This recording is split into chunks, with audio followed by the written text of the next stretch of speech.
Mesdames, Messieurs, bonsoir. Nous revenons dans l'émission de ce soir sur ce débat d'entre-deux tours des élections présidentielles françaises.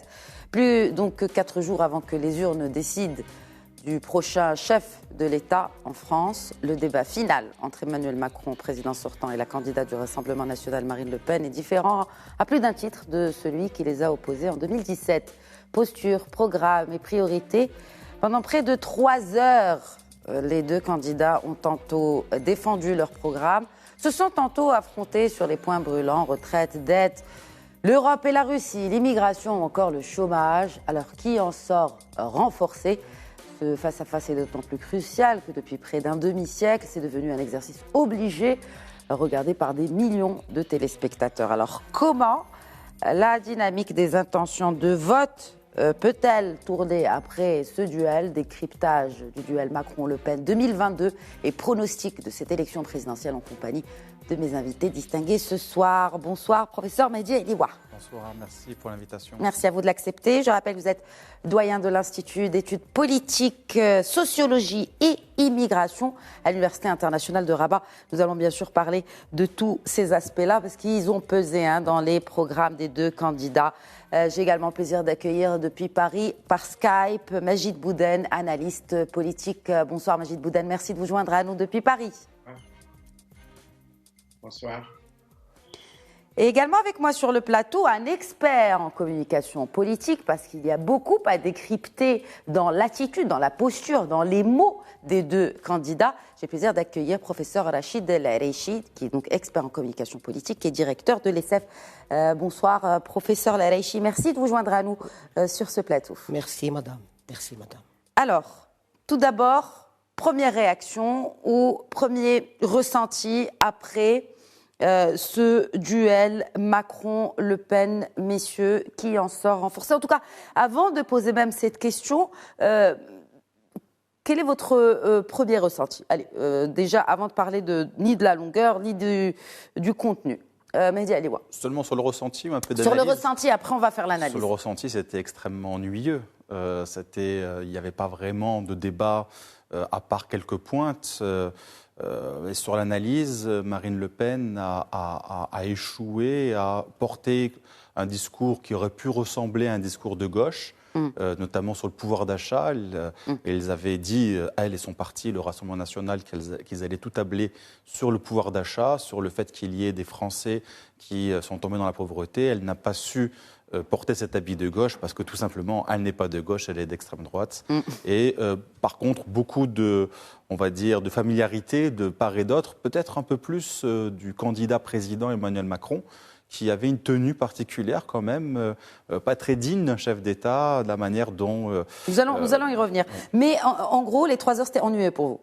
Ah oui. Très bien. Je ne l'ai fait que pour vous rejoindre sur le plateau. En tout cas, cela me réjouit. Majid Bouden, une réaction par rapport à ce duel, si toutefois on peut l'appeler ainsi, entre Emmanuel Macron et Marine Le Pen. C'était le sentiment qui prédomine après avoir suivi ça pendant 3 heures, c'est quand même un sentiment de clarification. Cette clarification a été utile et on a eu une campagne où il y a eu beaucoup de tapage, il y a eu une montée médiatique de l'extrême droite, surtout avec Éric Zemmour et Marine Le Pen, et Éric Zemmour a fait la courte échelle à Marine Le Pen, et on a eu l'impression, vue sur le terrain, que l'extrême droite représente quelque chose de décisif en France.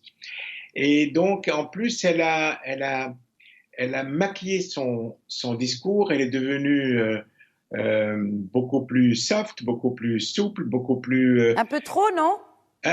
Oui, justement, et c'était là où le débat d'hier a fait voler en éclats ce maquillage et cette petite couche de manicure qu'elle a eu beaucoup de temps à installer. Et donc, c'était très intéressant, honnêtement. On a vu, c'est quand même un moment démocratique important parce que c'est un débat qui a été assez fourni, les candidats s'étaient respectés mutuellement, grosso modo. Puis, on a quand même déroulé les thèmes de la campagne, sauf peut-être quelques thèmes qui ont été un peu zappés ou survolés. Oui, ou oubliés. Et Carrément. la question du financement, elle n'a pas été abordée de façon... Mais c'était quand même utile et ça a clarifié le débat et on a compris qu'il y a deux lignes irréconciliables. Il y a la ligne un peu centriste, un peu modérée d'ouverture d'Emmanuel Macron et d'ouverture à la fois au niveau de la société française et au niveau de la France dans le monde et en Europe. Et la question européenne a été centrale et la question internationale a été aussi importante. Oui. Et puis on a vu de l'autre côté une posture très renfermée et même les questions internes comme le pouvoir d'achat qui était son cheval de bataille n'était en fin de compte qu'un maquillage d'une question beaucoup plus profonde qui est l'alignement de Marine Le Pen sur Vladimir Poutine. Et c'est une question en réalité qui ne concerne pas le peuple français, qui concerne tout simplement comment elle voulait appuyer Vladimir Poutine dans sa politique aujourd'hui qui nie le droit. Et donc, elle s'est montrée, le masque est tombé, on a vu quelqu'un qui ne croit pas en l'état de droit et le reste n'était que maquillage. Très bien. Alors, que maquillage peut-être, mais il y a aussi beaucoup de technicité, notamment dans le style, dans la posture d'Emmanuel Macron. Vous avez évoqué tout à l'heure, je pense, Mehdi Aliwa, comment il se tenait sur ce plateau. C'est vrai que moi-même, ça m'a étonné. Je sais que c'est quelqu'un qui manie bien, qui est bien entouré, qui est bien conseillé en ce qui concerne notamment les messages non verbaux. On le voit ici sur cette photo. On reproche beaucoup de condescendance au président sortant, beaucoup aussi d'arrogance qui pourrait même jouer contre lui. On verra pourquoi. Mais parlons de la technique oratoire qui a été utilisée par Emmanuel Macron, professeur Rachid El-Areichi. Vous, en tant qu'expert en communication, est-ce que finalement ça n'a pas aidé Emmanuel Macron de couper la parole, de bousculer le propos de Marine Le Pen pour la déstabiliser? Et ça a réussi visiblement. Alors là, tout d'abord, je vais peut-être revenir sur la question du ressenti dont vous avez parlé au Allez-y, départ. je vous en prie. Je pense que pour moi, en tant que chercheur, notamment en communication politique, ce qui m'intéresse d'emblée lorsque je vois un débat, c'est tout d'abord, je le considère comme étant un corpus de travail. Et donc, ce que je cherche, c'est plutôt les caractéristiques de ce débat comparativement avec les autres, que ce soit ceux qui se sont déroulés, par exemple, en France depuis 1974 jusqu'à 2022, ou bien ceux qui se déroulent ailleurs et qui s'inscrivent dans une tradition de débat contradictoire de face à face. Donc là, je pense que ce débat, il est riche en enseignements en matière de tout ce qui est technique, tout ce qui est verbal, paraverbal, non-verbal, etc. Et comment les deux débatteurs ont pu, d'une certaine manière, chacun à sa façon de mettre à contribution tous les éléments de sa performance communicationnelle. Alors maintenant, par rapport à votre question, ça dépend également de la posture attendue d'Emmanuel Macron, si vous voulez, dans ce débat. N'oublions pas qu'il s'agit d'un sortant. Et ce qu'on attend d'un sortant, c'est le plus souvent qu'il réponde d'une manière ou d'une autre aux attaques par rapport à son bilan. Vous voyez, alors ce qu'il a fait ici, c'est qu'il a inversé plutôt le rôle. On le voit attaquant. Exactement. Et non pas, si vous voulez, quelqu'un qui se défend. Et l'attaque, bien sûr, c'est objectivé à travers une gestuelle parfois même excessivement agressive par rapport, si vous voulez, à des provocations, nous y reviendrons tout à l'heure, par rapport, si vous voulez, à tout ce qui va dans le sillage de ce que vous avez appelé l'arrogance. Mais en fait, on a l'impression qu'il a inversé. C'est-à-dire, oui, au lieu que c'est à lui de présenter un bilan, on a l'impression qu'il a inversé la vapeur vers Marine Le Pen et tous les votes qu'elle aurait votés en tant que députée européenne, en l'occurrence. Oui, il y a inversion, mais cette inversion a été grandement appuyée par la posture également prise par Marine Le Pen. C'est une personne qui, quelque part, au lieu de jouer justement sur le registre de l'attaque, donc il a joué plutôt sur le registre relativement de la défense, sinon quelque part d'une sorte de, je dirais, confusion totale. On l'a remarqué. On le sentait, même lorsqu'il était en train de présenter, d'expliquer son projet, son credo, alors il était carrément, si vous voulez, dans la confusion, dans l'incohérence. Et ça, on va peut-être y revenir de manière très détaillée lors de cet échange. Cet échange, et on va commencer, tenez, donc alors on va commencer par peut-être une réaction sur la posture Media Liwa. Et est-ce que c'est une posture différente de celle de 2017 a-t-elle réellement changé le output de ce débat? Parce que ce n'est pas la première fois. On va rappeler que c'est le deuxième débat Macron-Le Pen. Oui. Donc, ce qui a changé, ce qui peut-être était un jeu ou pas, ça je ne peux pas le savoir, parce qu'on n'est pas dans le secret de la préparation du débat. Mais ce qui a changé, c'est la normalisation de l'extrême droite, à laquelle d'ailleurs Emmanuel Macron lui-même et d'autres personnalités politiques ont participé, avec l'idée que face, de toute façon, à un vote français important vis-à-vis de cette thématique-là, il ne fallait pas se défausser. Et c'était le FN et maintenant le Rassemblement national est dans le spectre politique français. Il est en action, il fait des choses, il a des élus européens à l'Assemblée nationale française et que donc il fallait normaliser cela et donc jouer sur le bilan justement alors ce n'était pas vraiment une inversion, c'était en fait une forme de formalisation avec une forme de respect. Et d'ailleurs, le président candidat l'a dit clairement, Emmanuel Macron, je vous respecte en tant que personne, même si je combats vos idées. Et donc maintenant, montrez-nous de quoi vous êtes capable de faire. Est-ce que vous êtes capable de diriger un pays comme la France? Et ce qu'il a essayé de montrer, c'est qu'elle en était incapable.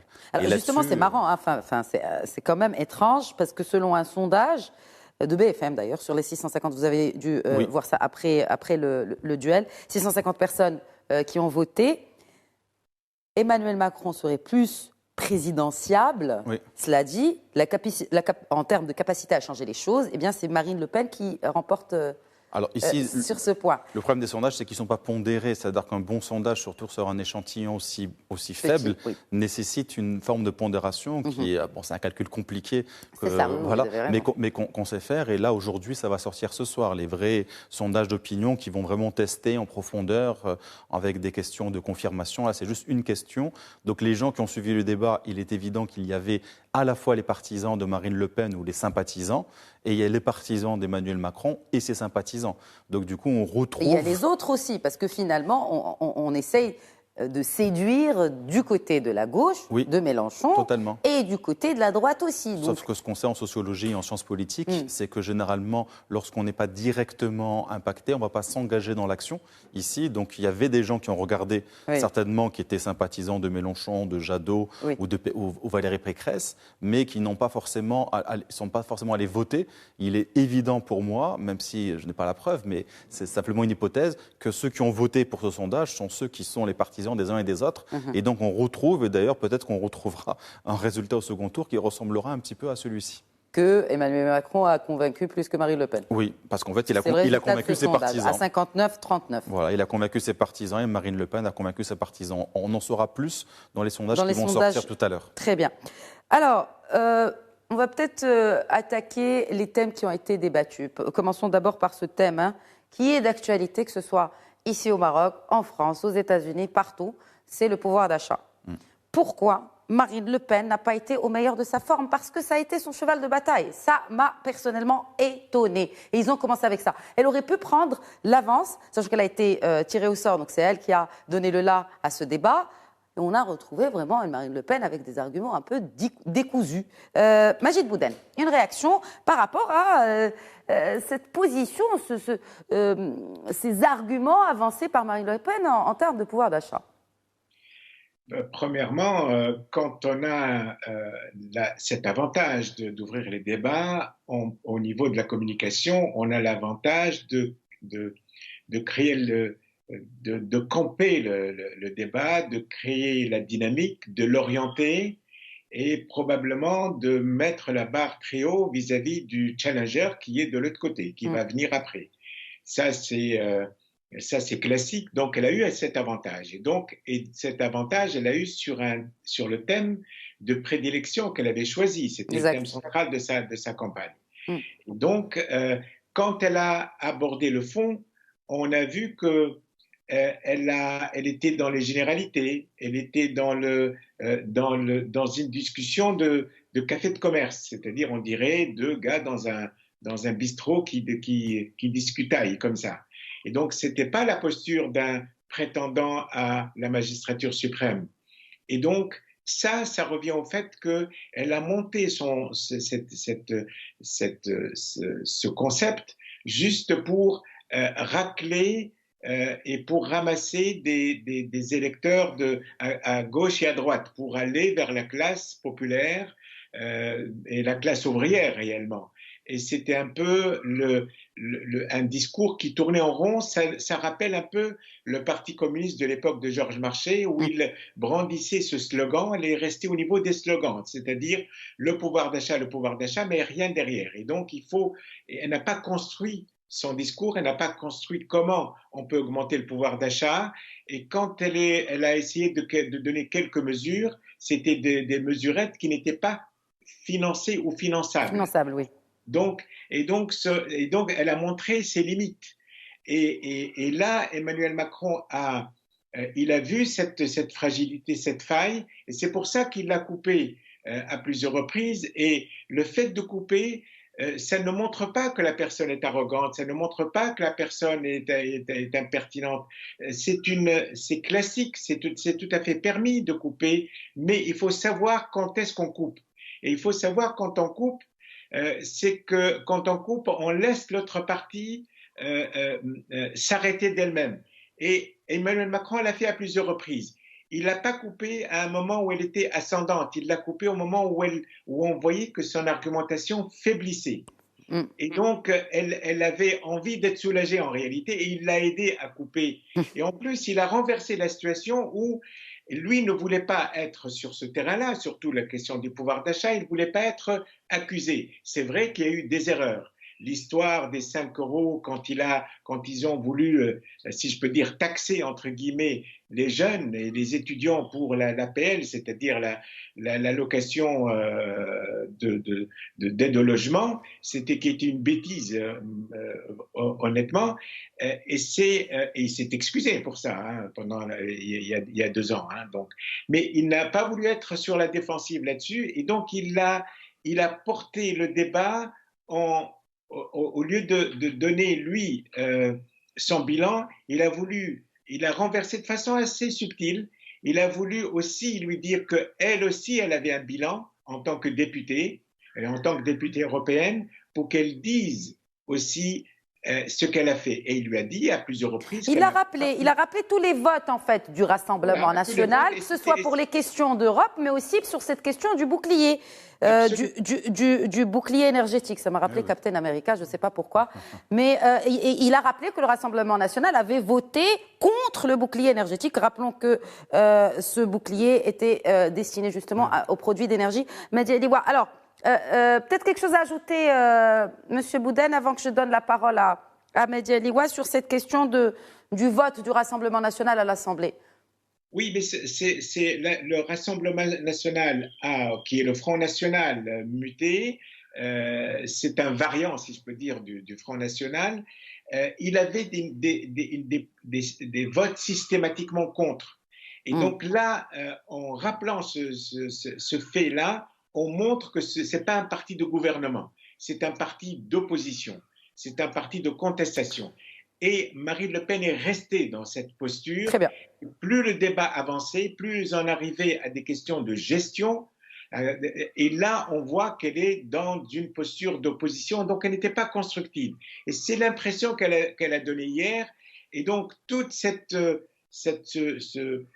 décorum qu'elle a installé pendant des mois maintenant, on a pensé qu'elle allait venir avec une posture de présidentiable.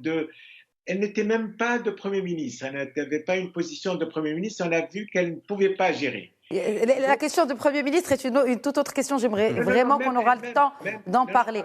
Ce que je voulais dire, elle n'était même pas à la hauteur de décliner un programme d'un ministre ou d'un Premier ministre. Que dire d'un programme d'un chef de l'État qui va donner les orientations pour un pays dans une situation difficile? Donc elle n'a même pas atteint le niveau de quelqu'un qui qui déroule un programme de ministère ou de gouvernement. Très bien. Et donc, Alors, il n'avait pas déroulé un programme d'État. Restons sur le programme. Il y a bien sûr l'inflation, le pouvoir d'achat. Il y a aussi cette question de retraite. L'un et l'autre ne sont-ils pas un peu finalement revenus sur leur position, notamment la retraite à 65 ans pour Macron et entre 60 et 62 pour Marine Le Pen. Mais on voit quand même qu'il y a un changement. Et surtout sur les chiffres que Marine Le Pen a... l'équipe de Marine Le Pen a estimé le coût de la réforme à quelques 10 milliards, 9,6, alors que l'Institut Montaigne, qui est un think tank libéral, l'a estimé à quelques 27 milliards, ou un peu plus, voilà, 26,5 milliards d'euros, le coût de la réforme de la retraite. Alors, c'est une vraie bataille de chiffres, on ne s'y retrouve pas, Mehdi Aïlewa, sur cette question de retraite. Alors, c'est tout à fait juste que la communication, le langage corporel, etc., ça joue dans un débat comme celui-ci. Mais il y a aussi le fond, les électeurs sont des électeurs rationnels, peut-être pas tous, mais la majorité absolue, et ils votent sur des critères, sur des valeurs et bien sûr sur un programme.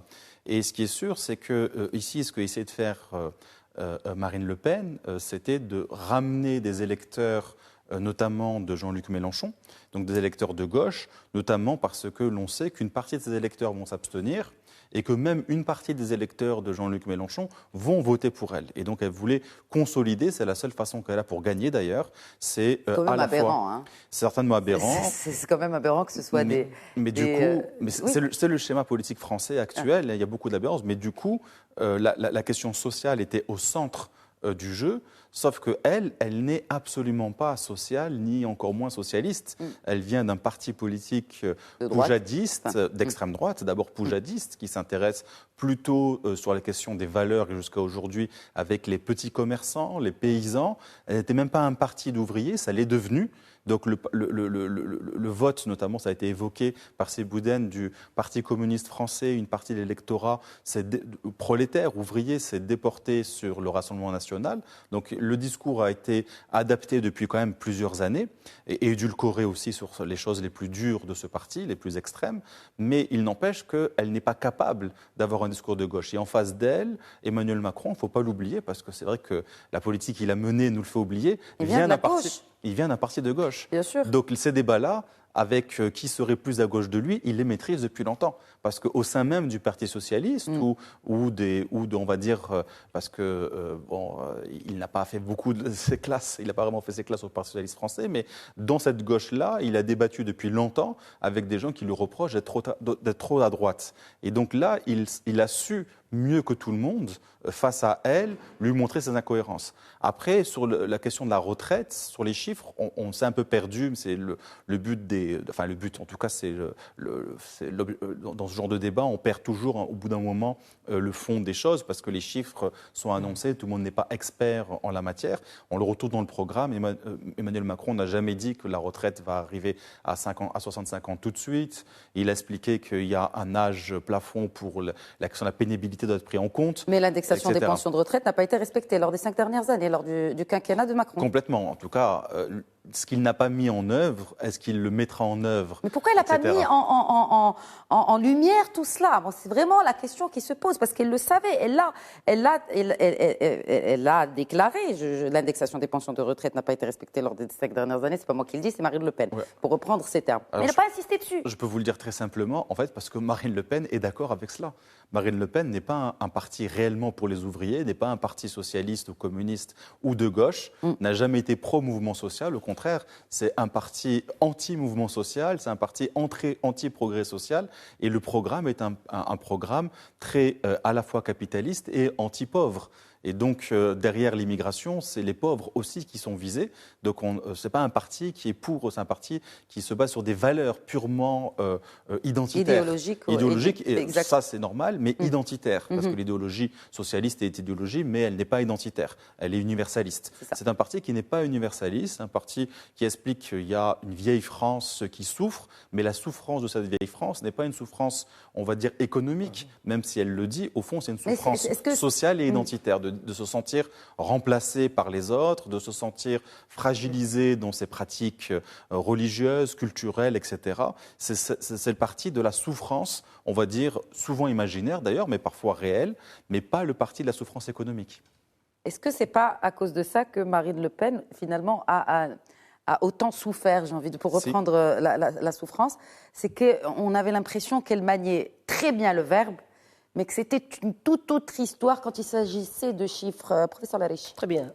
Alors là, justement, dans le cadre d'un débat, alors je pourrais jouer, si vous voulez, sur 2 registres. Alors le registre du contenu propositionnel, c'est-à-dire ce que je propose, et si vous avez un projet qui a reçu des changements, peut-être dans le sens de l'amélioration, mais il y avait de l'autre, justement, les conditions de sincérité.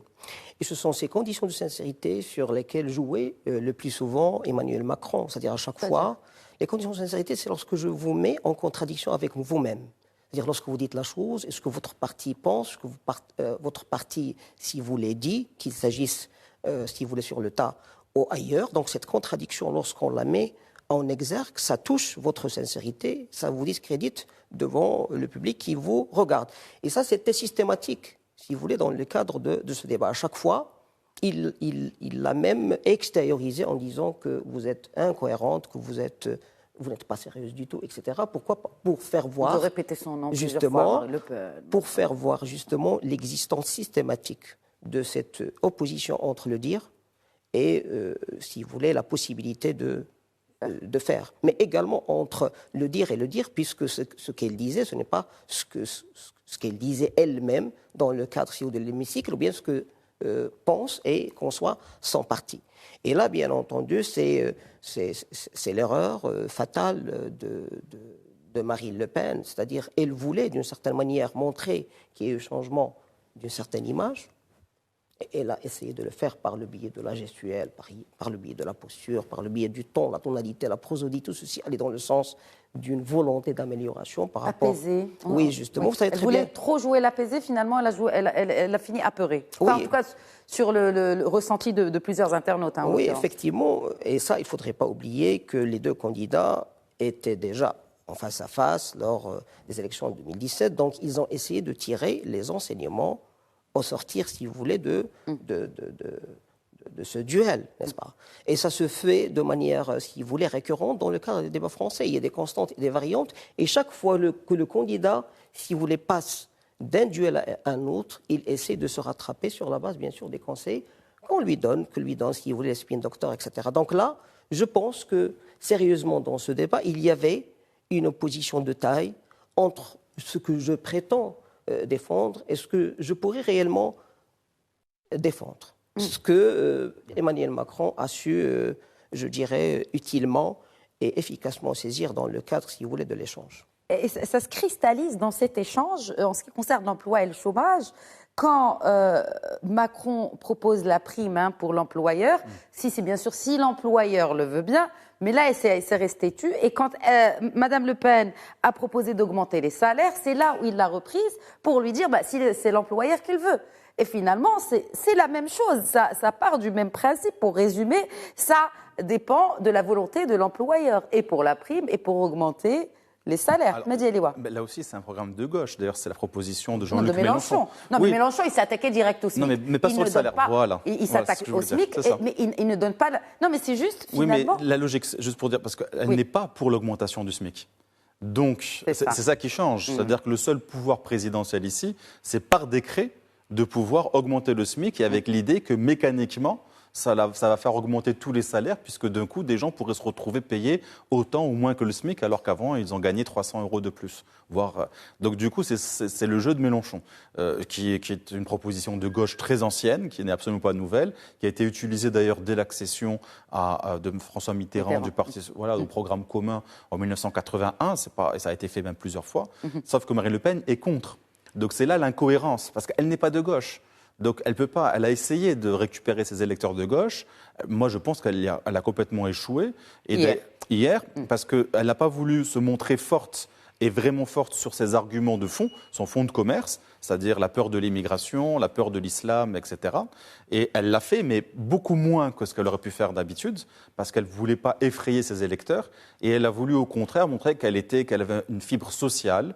Elle en appelle même à De Gaulle pour essayer de montrer que c'est presque le gaullisme social, alors qu'elle en est en fait très éloignée dans la réalité des faits, du spectre politique et de son programme. Et dans ce programme, il n'est pas question d'amélioration salariale, c'est juste des déclarations. Donc en fait, c'était très facile pour le président candidat de dire mais en fait, vous ne pouvez pas gouverner les entreprises. Vous serez présidente de la France, vous ne pouvez pas décréter que ceux qui touchent 2 000 euros vont toucher 2 500 euros. Ça ne marchera pas. Mais c'est pareil pour ce qu'il a proposé lui, sauf qu'elle, elle n'a pas rebondi dessus. Exactement. Et par contre... Parce qu'en fait, au fond, elle est d'accord avec lui sur ces questions libérales. De droite, un jour de droite pour toujours. Voilà. Enfin, extrême ou pas d'ailleurs. Bon, justement, sur cette question de travail et d'emploi, Emmanuel Macron, président sortant et candidat donc, a juste reproché au Rassemblement national de ne pas évoquer le mot chômage dans leur... tout simplement dans leur programme électoral, Majid Bouden. C'est un point qui risque réellement d'impacter les intentions de vote du côté de la gauche, justement, ou de la gauche radicale pour Marine Le Pen. Absolument. Il y a une chose qui est quand même qu'on doit se rappeler. L'extrême droite, elle a toujours un fond social. Il ne faut pas qu'on oublie le fascisme, le franquisme, l'hitlérisme et tous ces mouvements d'extrême droite. Social dans l'idéologie ou économique? Les deux, dans l'économique et dans l'idéologique. Pourquoi? Dans l'idéologique, c'est pour ramener le maximum de population au niveau numérique, pour avoir des masses, pour faire défiler, pour porter les drapeaux. Et sur le plan économique aussi, ça donne une assurance. Même les régimes communistes ont suivi ça après. C'est pour ça qu'aujourd'hui, à chaque fois qu'il y a un changement social ou une révolution ou autre, on verra que après un moment, les gens reviennent à la nostalgie de cette sécurité sociétale, où on dit, écoutez, on est pour le peuple, on est pour la population, il y a un coussin social et un coussin économique, mais ça, c'est inhérent et on a vu ça en Amérique latine. Tous les mouvements péronistes, tous les mouvements, tout ce type de mouvements, ils ont ce côté social. Donc Marine Le Pen, même si elle n'est pas de gauche, elle a ce relent un peu d'avoir ce côté social. C'est classique dans les mouvements d'extrême droite. Maintenant, la question du travail aujourd'hui, il est effectif qu'Emmanuel Macron, dans la première partie de son quinquennat, a réussi à maintenir le chômage à un niveau très bas. Et au plus bas en 15 ans. C'est le plus bas taux de chômage enregistré en France en 15 ans, donc en 3 quinquennats. Après, ça dépend de la définition du mot chômeur. Parce que là aussi, il y a beaucoup à apprendre en termes de communication, dans le sens où on peut s'arrêter sur des détails. C'est quoi la définition de chômeur chez Marine Le Pen par rapport à l'Organisation internationale du travail? Donc finalement, in fine, c'est vraiment une guerre des mots, puisqu'elle est d'arguments factuels purs et durs. Mais une réalité qui dépasse la guerre des mots, ça, elle a voulu faire une petite escarmouche en essayant d'utiliser quelques critères, alors que le BIT, le Bureau international du travail, a sa nomenclature, et cette nomenclature, elle est appliquée partout, et surtout, un pays comme la France, il ne peut pas y déroger. Donc, il fait partie de ceux qui ont créé la norme. Donc, en fonction de ces normes-là, et n'oublions pas que sa ministre des Affaires sociales, elle est du Parti socialiste d'origine, hein. Donc, ils ont travaillé là-dessus. Hein. Ils ont réalisé quand même des performances. Là aussi, il a fait beaucoup de réformes au niveau du fonctionnement de l'économie. Il a enlevé beaucoup de bureaucratie. Ces réformes ont porté leurs fruits. Maintenant, en plus, il y a aussi le côté économique. la Banque centrale européenne qui a suivi la Fed, la Réserve fédérale, la Banque centrale américaine, il y a eu c'est ce qu'on appelle le quantitative easing, c'est-à-dire que la Banque centrale européenne, pardon, c'est pas tout à fait de la planche à billets, c'est pas de la planche à billets. La planche à billets, c'est quand on fait de la cavalerie dans certains pays pour créer de la monnaie artificiellement, il n'y a pas de contrepartie. Or, le quantitative easing, c'est une possibilité pour une banque centrale de faire de la création monétaire avec la possibilité en investissement. Alors que la planche à billets, c'est pour de la consommation directe, interne, et donc et de la consommation qui ne rapporte rien. Alors le quantitative easing, c'est une possibilité d'émettre une quantité d'argent, de faire circuler l'économie, et c'est dans l'investissement. Et l'investissement, il est rentable.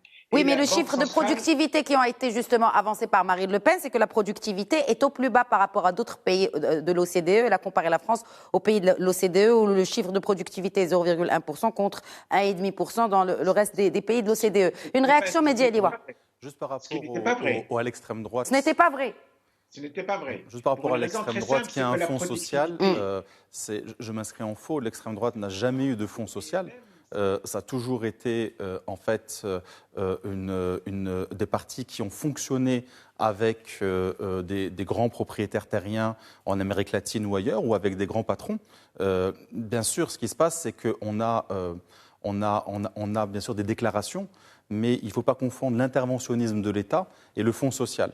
Effectivement, les partis d'extrême droite sont pour des États forts qui interviennent très fortement dans l'économie, mais qui interviennent très fortement dans l'économie avec les grands patrons ou les grands propriétaires terriens, parfois même avec la noblesse, le régime des colonels par exemple, ou le régime des latifundium en Amérique latine, où on peut trouver même Hitler a été lui-même porté par le patronat, une partie du patronat en tout cas, notamment dans la Bavière, qui était une région très industrielle, et toujours contre les ouvriers. Toujours pour maîtriser le prolétariat, un prolétariat agité par les mouvements sociaux, notamment les mouvements sociaux de gauche. Donc elle ne peut pas, même si elle essaye d'être la représentante aujourd'hui de cette classe sociale en France qui est en déperdition, la classe ouvrière due à la désindustrialisation, elle ne peut pas porter cet habit.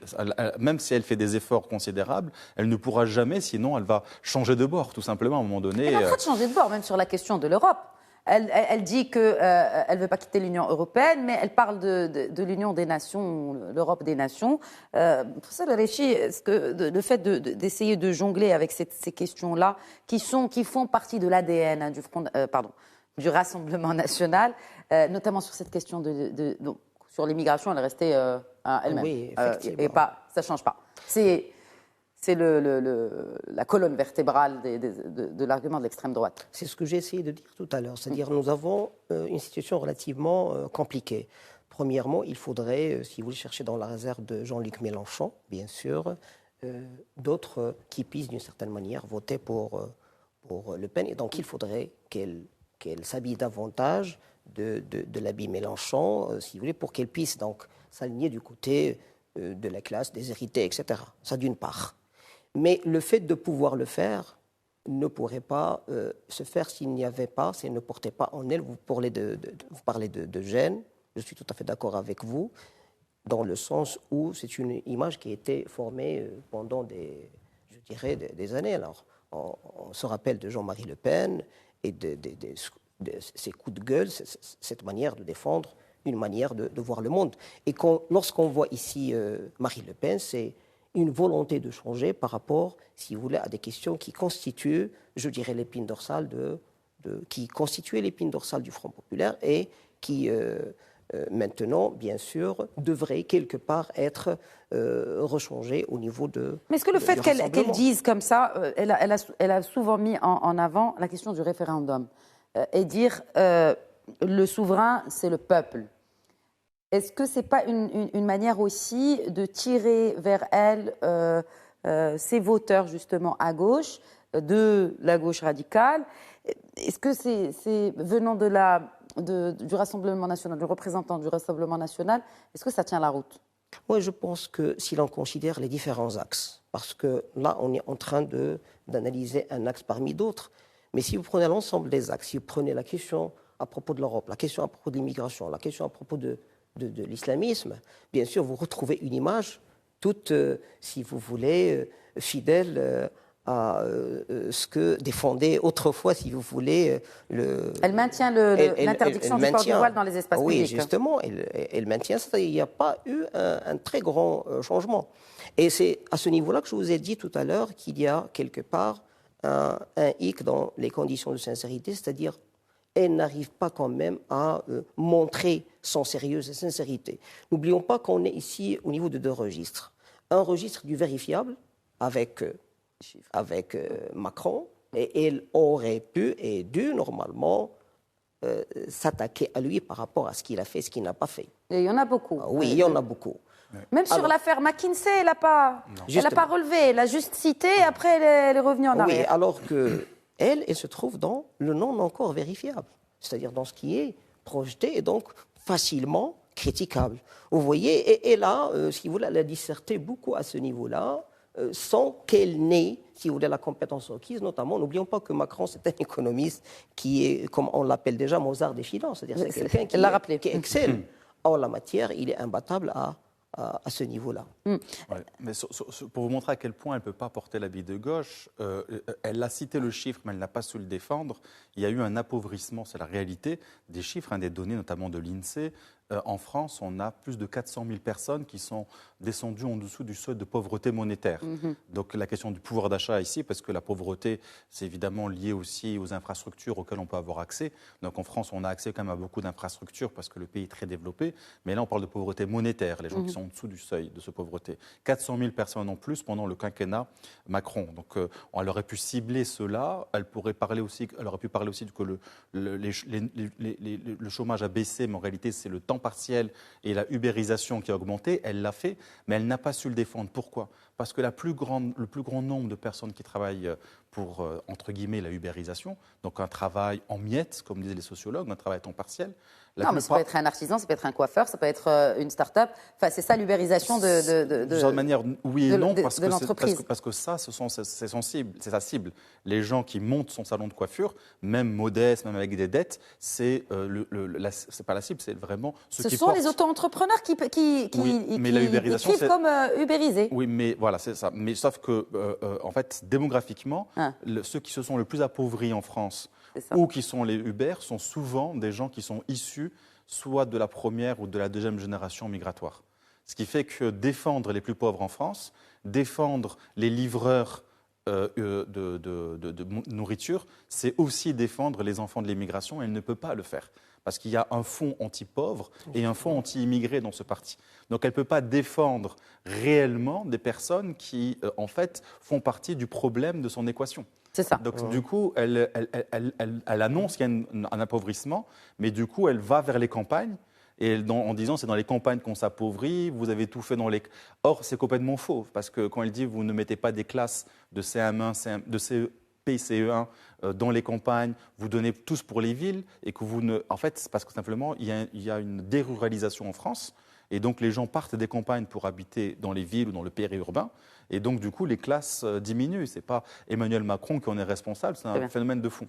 Donc ici, elle a essayé de ramener vers le terroir, la France rurale, les valeurs comme elle les décline, sauf que dans la réalité sociologique, en fait, ceux qui subissent le plus de plein fouet les politiques néolibérales, notamment celles du président Macron, sont en fait beaucoup les gens issus de l'immigration. Et donc, combattre ces politiques-là, c'est défendre ce qu'elle ne veut pas défendre. Mais est-ce que... c'est intéressant que vous souleviez ça. Majid Bouden, on parle d'immigration, et sur cette question-là, Emmanuel Macron s'est à la limite de féliciter de sa politique, notamment de visa, pour baisser le nombre d'entrées sur le territoire français. Alors vraiment, il a confirmé que c'était parce que ça nous concerne, on est au Maroc, ça a confirmé que c'était juste un argument de campagne. Pensez-vous que s'il est réélu, les choses vont changer? Et notamment son attitude par rapport à cette question d'immigration. Vous savez, la question, c'est une question objective. L'Europe a besoin de 160 millions d'immigrés. C'est un besoin économique et c'est un besoin sociologique. L'Allemagne et l'Italie ont perdu au niveau de la fécondité. Ils ont perdu des marges importantes. Aujourd'hui, ils ont besoin, il faut dire les choses telles qu'elles sont, l'Union européenne a besoin des immigrés. Il faut qu'elle paye pour avoir des immigrés. Et donc, elle est en train de payer pour avoir des immigrés. Elle ne peut pas s'en passer. Ce discours-là de Marine Le Pen est un discours anachronique, c'est un discours qui n'est même pas rationnel. Emmanuel Macron sait ça. Et il sait qu'il ne peut pas se passer d'immigration. Et c'est un intérêt mutuel. Mais il essaie quand même de tenir compte d'une opinion publique pour partie, parce que les gens comprennent aujourd'hui qu'il y a cette nécessité. Mais il faut dire aussi que l'immigration aujourd'hui n'est pas l'immigration des années 70. Aujourd'hui, il y a des cadres supérieurs, il y a des entrepreneurs, il y a d'origine immigrée.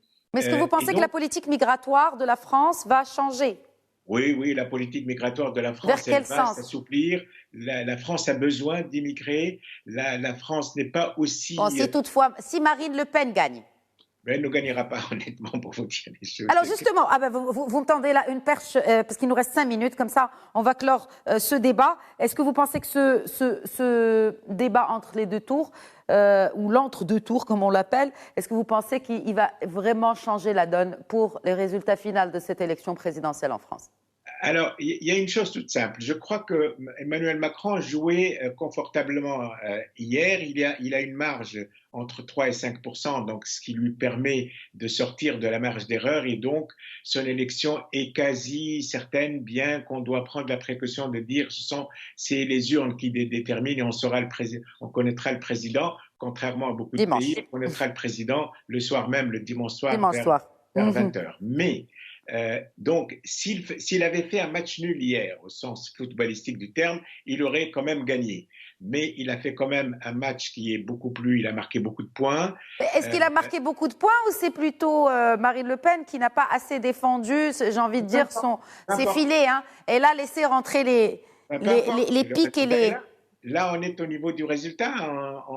Peu importe les moyens, les fautes, les erreurs, l'essentiel, l'impression générale, c'est que c'est une dame qui n'était pas présidentiable, c'est une dame qui a saupoudré son truc, elle était dans le tactique pur, elle n'avait pas de stratégie, et puis elle avait des référents qui ne sont plus partagés par la société française telle qu'elle est.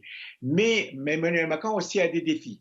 Emmanuel Macron est conscient aujourd'hui du problème des Gilets jaunes qui a cristallisé à la fois des militants du Front National ou du Rassemblement National et les militants de la France Insoumise de Mélenchon. Et donc là, il faut qu'il fasse attention à ça. Il a dépassé à un moment ce point-là. Ça rebondit encore une fois.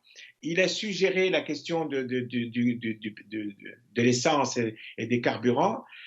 Mais après, avec l'histoire de l'Ukraine, il a su maîtriser le soutien à l'Ukraine, qui n'est pas un soutien Est-Ouest, qui n'est pas l'Occident contre l'Orient. Oui, il a tempéré par rapport à d'autres pays, en effet, je vous le concède. Oui, mais la gestion était bonne, était intéressante, donc il va être le prochain président, mais le troisième tour qui vont être les élections législatives, il faut maintenant qu'il pense aux jeunes, qu'il pense aux gens pauvres, oui.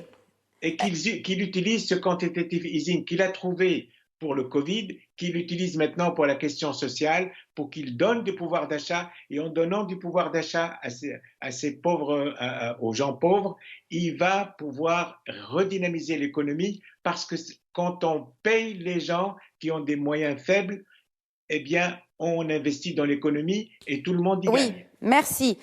Et rappelez justement que les 600 milliards de dettes supplémentaires qui ont été sous le quinquennat d'Emmanuel Macron, eh bien un tiers a servi à la crise sanitaire et donc à cette question, en partie, ces 200 milliards peut-être ont servi à l'investissement. Mais vous avez parlé des prochaines élections. Après les élections présidentielles, il y a les élections législatives donc pour élire les membres de l'Assemblée nationale française. Juste préciser, et là encore, c'est une question de sémantique. Quand Jean-Luc Mélenchon veut être Premier ministre, est-ce que cela veut dire qu'il veut être le Premier ministre du prochain président français ou qu'il veut remporter, eh bien, qu'il appelle ses votants pour remporter la majorité à l'Assemblée nationale? Media Liwa. Ça fait partie de sa personnalité. Des fois, on se demande s'il a oublié de prendre ses médicaments parce qu'il sort des choses, des énormités incroyables. Il a un programme, si on est de gauche, qui est de très grande qualité. Son programme, vraiment, si on est de gauche, évidemment, si on est opposant. Mais il a une personnalité très particulière. Non, mais ça veut dire qu'il veut être Premier ministre. On ne sait pas ce qu'il veut, c'est dans sa tête. Pour Macron ou Le Pen?